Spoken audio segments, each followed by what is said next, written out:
Wisconsin wood burner. Family, friends, and firewood.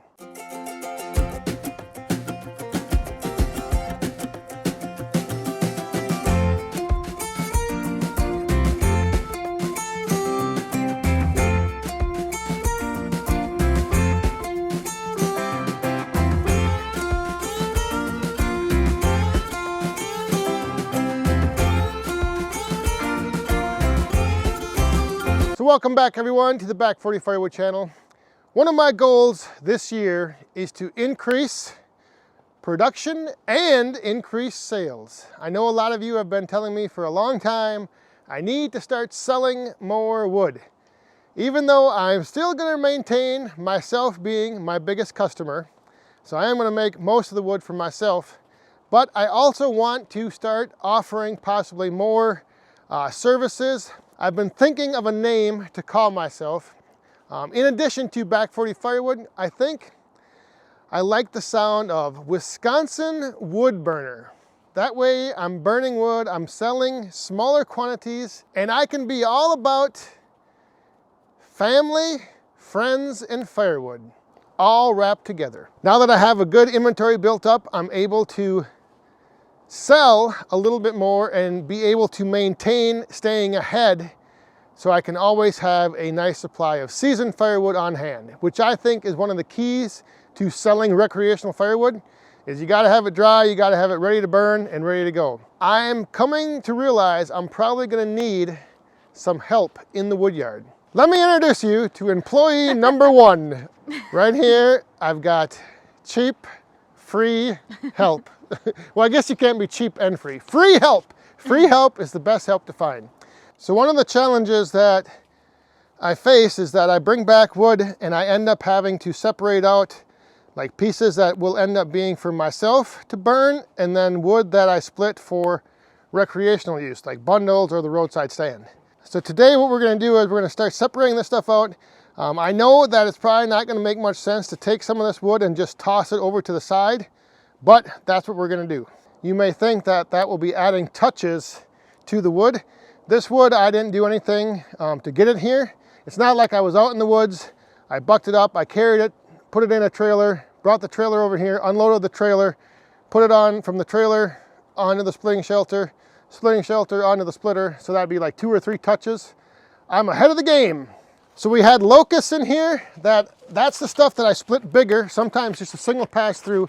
So bigger splits like this, that's what I'm going to end up keeping for myself. But then we also had some stuff that I split smaller like this and like this. Piece of wood like this. This is recreational burning wood. This is wood for our personal use. Bigger splits, we separate out. I try to separate these out before they're split, but sometimes it just works out where you end up with a pile like this, where they're all mixed together. I kind of want to go from right here and kind of work in and get this separated out. These big pieces we're putting in here, stacking them in. And then if you run into anything that's small, toss it over there.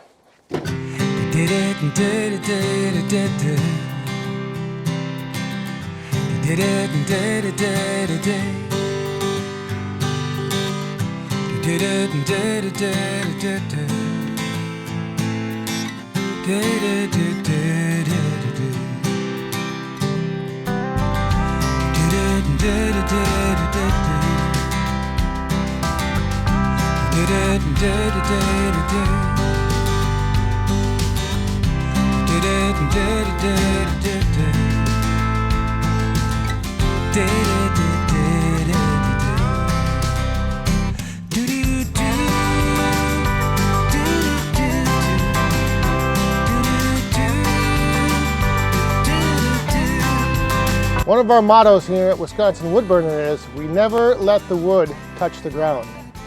What we do is we take all these scraps and we sprinkle them out and we just let the wood fall on top of them. So technically the wood is only touching other wood.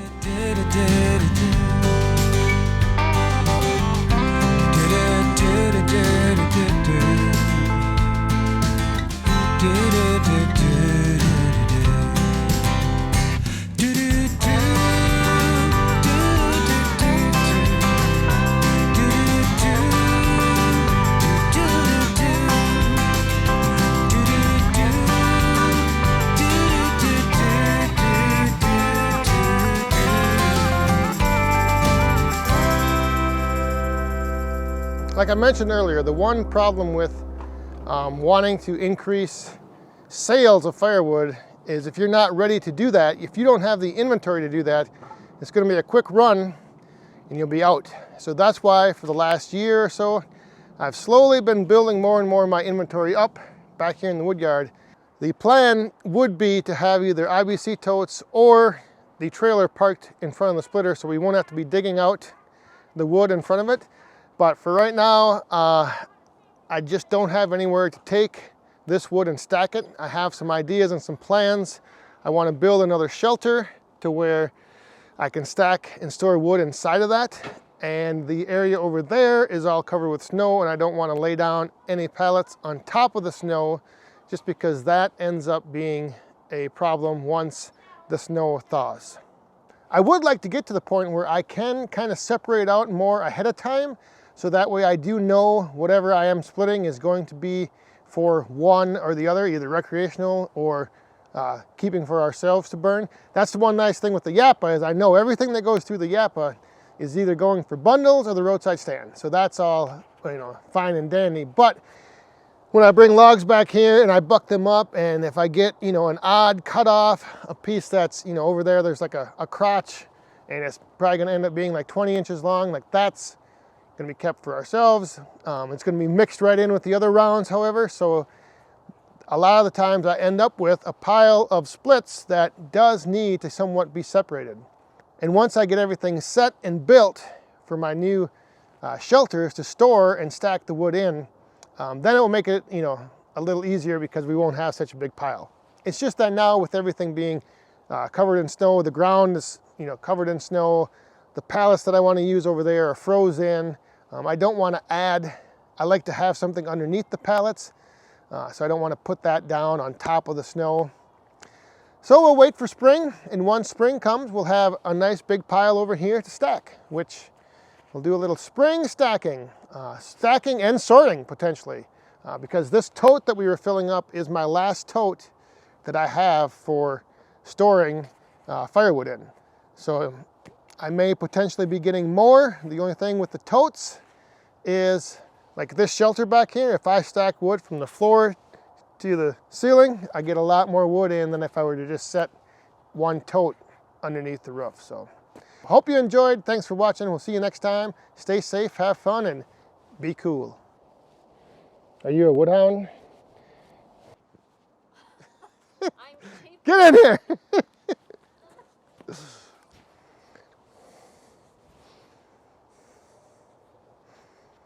Hold that wood up. No, the other one. Now be serious. I don't know. For 2022 is, well, right now, so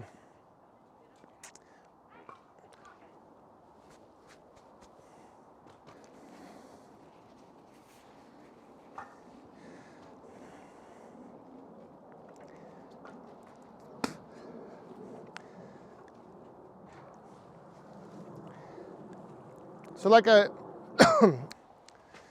yeah, I kind of liking this.